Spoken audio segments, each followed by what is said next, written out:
Hallo meine Lieben, wir wollen heute ein bisschen über das Thema mobile Router im Wohnmobil sprechen. Und zwar werden wir des Öfteren gefragt, da wir unterwegs arbeiten, wie wir das mit dem Internet handeln. Sprich, wie kommen wir an das Internet und was ist unsere optimale Lösung dafür nach inzwischen 4 Jahren Erfahrung in dem Bereich. Am Ende des Videos gibt es dann auch eine kleine Kaufempfehlung dafür, wenn man sich jetzt einen neuen Router anschafft, was man da anschaffen kann. Also lohnt es sich, bis zum Ende dran zu bleiben. Aber zuerst das Intro. Hallo und herzlich willkommen, wir sind Alex und Kati. Als sogenannte digitale Nomaden leben, reisen und arbeiten wir inzwischen seit knapp 4 Jahren dort, wo andere Urlaub machen. Immer dabei Lupa, Whisky, Heinz und Muck, unsere 4 Hunde. Und ab geht's ins Abenteuer Vollzeit-Vanlife. Als erste und möglichst kostengünstige Variante gibt es öffentliche Hotspots.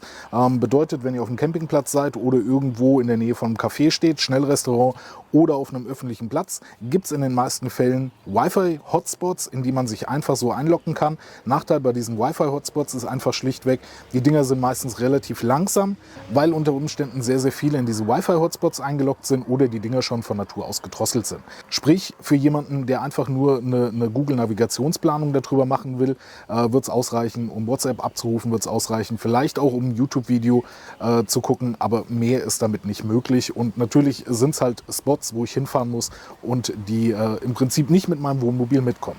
Als zweite Möglichkeit, die es natürlich gibt, ist einfach das eigene Handy zu benutzen. Werden wahrscheinlich viele tun. Bedeutet, ich habe einen deutschen Mobilfunkanbieter und nutze auch in Europa das Roaming von meinem deutschen Mobilfunkanbieter. Das haben wir tatsächlich lange Zeit so gemacht. Sprich, nicht mit dem Handy, aber zumindest den deutschen Mobilfunkanbieter mit ins Ausland zu nehmen. Das hat auch im Roaming eigentlich immer über diese Fair Use Policy hinaus gut funktioniert. Irgendwann in Bulgarien war es dann aber so, dass O2 gesagt hat, okay, das war jetzt too much, wir sperren dir das Kontingent. Und dann hatten wir nur noch 30 Gigabyte, die für uns natürlich nicht ausreichen.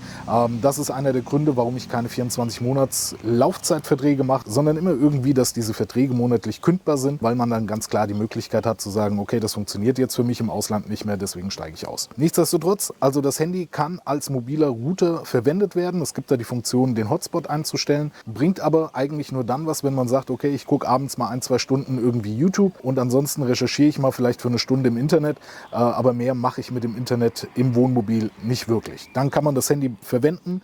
Nachteil dabei ist, es sollte im Prinzip immer irgendwie eingesteckt sein, weil natürlich dieser mobile Hotspot auch entsprechend Akku verbraucht und es neigt halt sehr, sehr leicht durch den längeren Einsatz als mobiler Router zum Überhitzen. Ich würde aber, wenn ich diese Variante wähle, auf jeden Fall zu einem Zweithandy tendieren, irgendein altes Handy, was ich nicht mehr nutze, was ich als mobilen Router verwende und das dann im Einsatz habe. Es gibt noch einen zweiten Aspekt, warum ein Zweithandy bei den Reisen in Europa mit dabei sein sollte. Und zwar Vodafone im Ausland hat die Eigenschaft, dass sie ihre Prepaid-Karten bzw. ihre SIM-Karten für normale Router sperren.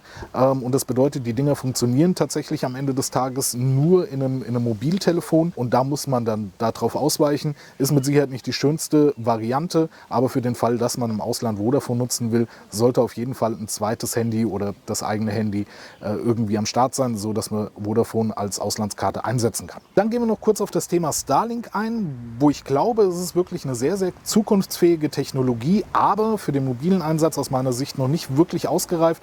Bedeutet, ich habe zum einen einen Router, der über 230 Volt betrieben werden muss und ich habe eine externe Antenne, die ich jedes Mal, wenn ich irgendwo stehe, rausstellen muss, was das Ganze ein bisschen umständlich macht und während der Fahrt kann es halt eben auch nicht betrieben werden. Es gibt eine Variante von Starlink, die das kann, die ist aber so kostenintensiv, dass sie wahrscheinlich die wenigsten im Wohnmobil nutzen werden. Ein paar Jahre in der Zukunft wird mit Sicherheit Starlink so das Nonplusultra im Wohnmobil sein. Im Moment, wie gesagt, für mich kein Kaufgrund, weil die monatlichen Kosten bei 100 Euro liegen, die Hardware 450 Euro und es einfach nicht im mobilen Einsatz das tut, was ich von einem mobilen Internet erwarte. Dann kommen wir zu der Variante, die ich 2018 gewählt habe. Und zwar, ich war eigentlich noch in einem Büro angestellt, wollte aber von unterwegs im Prinzip arbeiten können und auch so ein bisschen streamen. Das heißt, ich habe mir den Netgear AC810 zugelegt. Das war 2018 im Mittelklasse-Consumer-Bereich ein ziemlich guter Router und ist es tatsächlich auch bis heute noch. Das bedeutet, der begleitet uns jetzt auch 5 Jahre. Vorteil bei diesem Router ist, ich kann den Akku rausnehmen und kann ihn über USB betreiben. Bedeutet, der ist überhitzungsgeschützt, dadurch, dass ich den Akku rausnehmen kann und dadurch schade ich natürlich auch dem Akku nicht. Nachteil bei dem Router ist der Anschluss, und das ist auch noch heute so, wenn man ihn auf Amazon kauft, ist dieser Doppel-USB, was eigentlich USB-B und noch irgendein Anschluss dabei ist. Das heißt, der nicht so verbreitete. Und wenn ich im Wohnmobil darauf achten möchte, dass ich möglichst Kabel reduziere, beziehungsweise nicht zu viele verschiedene Kabel verwenden muss, macht es natürlich schon Sinn, irgendwie ein Gerät zu haben, was USB-C unterstützt. Ansonsten hat er die Möglichkeit, eine zusätzliche Antenne einzustecken. Bei der zusätzlichen Antenne muss man allerdings dazu sagen, dass die nicht wirklich signalverstärkend wirkt, sondern eher so die Aufgabe hat, den Router irgendwie ein bisschen umzupositionieren. Das heißt, wirklich mehr Empfang mit der Antenne erhält man eigentlich nicht, außer dass es praktisch der gleiche Effekt wäre, als würde ich den Router etwas höher legen, wenn ich irgendwo in einem Empfangsloch stehe. Der Router kann 600 Mbit Download. Je nachdem, was ihr damit machen wollt, würde euch das wahrscheinlich ausreichen. Und ansonsten ist es tatsächlich ein recht zuverlässiger Router. Kati hat ihn irgendwann, und das wird wahrscheinlich nicht nur Kati passiert sein, auf dem Dach vom Auto liegen lassen. Es hat angefangen zu regnen und das Ding hat dann schlussendlich kurze Zeit nicht mehr funktioniert, sprich sie hat ihn dann in Reis eingelegt, hat aber für 1 oder 2 Wochen gedacht, das Ding wäre jetzt kaputt. Inzwischen geht er wieder, aber da Kati natürlich arbeiten musste, war es als Backup notwendig, im Ausland einen anderen Router zu besorgen. Und was würde sich da besser anbieten als ein TP-Link von der Stange, der 7350. Hat gekostet zu dem Zeitpunkt 80 Euro, kostet derzeit auf Amazon 65 Euro. Ist ein Router, kann 300 Mbit down, taugt aber nichts.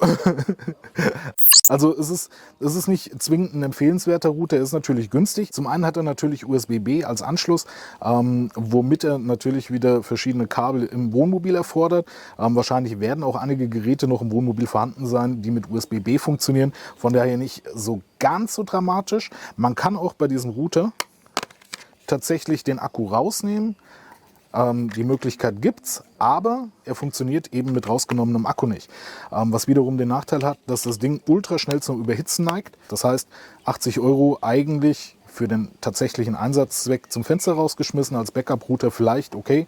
Aber mittlerweile macht er auch sonstige Faxen, bedeutet, war kein guter Kauf, würde ich auch niemandem empfehlen. Dann kommen wir zu dem Router, den ich seit 2020 bei mir im Wohnmobil habe. Und zwar ist das der Netgear MR2100.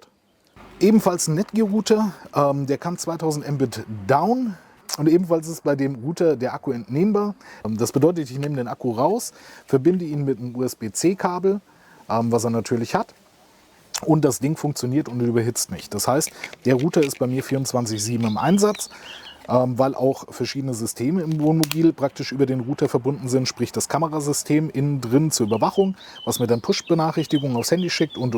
Das heißt, der ist im Wohnmobil immer am Laufen. Ein weiterer Benefit bei dem Router sind die Anschlüsse, sprich der hat USB-C, wie eben schon gesagt, hat zudem USB-A, wodurch ich eine externe Festplatte anschließen kann oder, wenn ich richtig gut drauf bin, ein NAS im Wohnmobil installieren kann.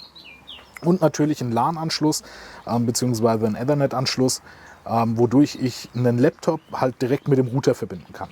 Es ist definitiv ein Hochleistungsrouter, der auch entsprechendes Arbeiten im Internet unterstützt, wie zum Beispiel Videokonferenzen und Co. sind hiermit überhaupt kein Problem, weil einfach die Datenübertragungsgeschwindigkeit, immer das mobile Netz vorausgesetzt, relativ schnell sind. Der Router kostet aktuell 409 Euro auf Amazon. Und liegt damit so im mittleren Preissegment. Was diese Router beide können und was sie nicht können, ist halt wie gesagt, den Akku zu entnehmen und beide über USB zu betreiben. Was sie nicht können, ist 5G. Das bedeutet, alle Router, die wir im Moment im Einsatz haben, haben kein 5G und auch keine eSIM, weil wir auf beides im Prinzip sehr, sehr gut verzichten können. 5G an den meisten Plätzen ländlich gelegen, ist ohnehin nicht verfügbar. Das heißt, der Mehrpreis würde sich für mich nicht lohnen. Und eSIM haben wir bis jetzt noch nicht vermisst. Das heißt, im Ausland, auch bei Prepaid-Karten oder so, gibt es meistens haptische SIM-Karten, die man hier einsetzen kann. Und damit ist man eigentlich okay. Ansonsten gibt es zwischen diesen beiden Netgear-Routern noch ein Mittelding, der 329 Euro, irgend sowas um den Dreh kostet. Und zwar ist das der Netgear M1, der hat 1000 Mbit Download. Ansonsten sind die Anschlüsse die gleichen wie bei dem MR2100. Man kann ebenfalls bei dem M1 im Prinzip 20 Endgeräte verbinden. Das sollte für die meisten im Wohnmobilbereich reichen. Der einzige Unterschied halt, wie gesagt, die Downloadrate. Da liegt er praktisch im Mittelfeld, der hier 600, der 2000 und der M1 1000 Mbit. Jetzt ist die Frage, wenn ich mir heute einen Router kaufen würde, zu was würde ich tendieren? Wie gesagt, 5G würde ich jetzt nicht unbedingt das Geld für ausgeben. Ich finde, das lohnt sich nicht. Der Nachfolger von dem Netgear MR 2100, der 5200, der liegt bei 740 Euro roundabout. Ist die Frage, lohnen sich diese 250, 300 Euro Mehrinvestition? Aus meiner Sicht nicht. Und von daher würde ich tatsächlich, wenn ich heute noch mal einen Router neu kaufen müsste, im Verhältnis von Preis-Leistung zu dem Netgear MR1 tendieren, weil der einfach vom Preis her im Prinzip erschwinglich ist und trotzdem das bietet, was auch dieser große MR 2100 bietet. Von daher ist das meine klare Kaufempfehlung für diejenigen, die einen adäquaten Router suchen, der im Wohnmobil betrieben werden kann, der 24/7 laufen kann, weil der Akku entnommen werden kann und mit dem man vernünftig, auch mit einer vernünftigen Geschwindigkeit arbeitet und der auch einen guten Empfang hat. Dann kurz die Frage beantwortet, warum haben wir uns persönlich für Netgear Router entschieden? Ich habe das damals 2018, wie gesagt, zum ersten Mal ausprobiert mit einem Netgear Router, wo ich dachte, okay, der hat gute Bewertung und bin dann tatsächlich auch bei Netgear geblieben, weil für mich diese Router sehr, sehr ausfallsicher sind. Zum Arbeiten brauchen wir Zuverlässigkeit bei den Routern. Wir brauchen ein System, was einfach zu handeln ist. Die App von den Routern ist großartig gestaltet und deswegen haben wir die Wahl für Netgear Router getroffen, beziehungsweise ich habe die getroffen und Kathi nutzt den von 2018 noch bis heute aktiv zum Arbeiten. Einen Nachteil bei den Netgear-Routern will ich auch nicht verschweigen und das ist auch tatsächlich der einzige Nachteil, der mir bisher bei diesen Routern aufgefallen ist. Also das Oberflächenglas verkratzt unheimlich schnell, weil kein vernünftiges Gorilla-Glas oder irgendwas verwendet wurde. Ich glaube, das hat sich auch bei den jetzigen Modellen, wenn man sie kauft, nicht geändert. Das ist wirklich das einzige Manko, bedeutet in den Rucksack werfen, einfach ohne Schutz oder irgendwas und instant ist die Oberfläche verkratzt. Tut dem Ganzen aber keinen Abbruch, weil wie gesagt, die App eigentlich ziemlich gut gestaltet ist und die Oberflächen oder die Displays sowieso so spiegeln, dass bei ein bisschen Sonneneinstrahlung man kaum noch irgendwas auf dem Display erkennt und eigentlich sämtliche Einstellungen ohnehin über die App vornimmt. Wen das nicht stört, dass die Dinger so schnell verkratzen, der trifft auf jeden Fall mit Netgear-Routern eine großartige Wahl. Dann bleibt mir an dieser Stelle zu sagen, ich hoffe, dem einen oder anderen hat das irgendwie ein bisschen weitergeholfen. Wie gesagt, ich würde nicht zu viel oder zu wenig Geld für einen Router ausgeben, sondern ich finde, ein mittleres Preissegment lohnt sich, weil es eine Investition ist, die auch gerade bei den Netgear-Routern relativ preisstabil bleibt. Von daher sollte man ein bisschen Geld in die Hand nehmen, wenn man es übrig hat und sich für einen vernünftigen Router entscheiden. Insofern ihr über den Kauf von einem Router nachdenkt, guckt auch gerne mal unten in die Videobeschreibung. Da habe ich die einzelnen Router, auch den TP-Link-Router verlinkt. Einfach mal die Produkte anschauen. So, und dann bleibt nur noch zu sagen, wenn es euch gefallen hat, gerne Daumen nach oben lassen, um den Algorithmus von YouTube ein bisschen zu pushen, nicht? Den Kanal zu abonnieren, das Glöckchen zu aktivieren und dann verpasst ihr keins unserer zukünftigen Videos. Dankeschön. Tschüss.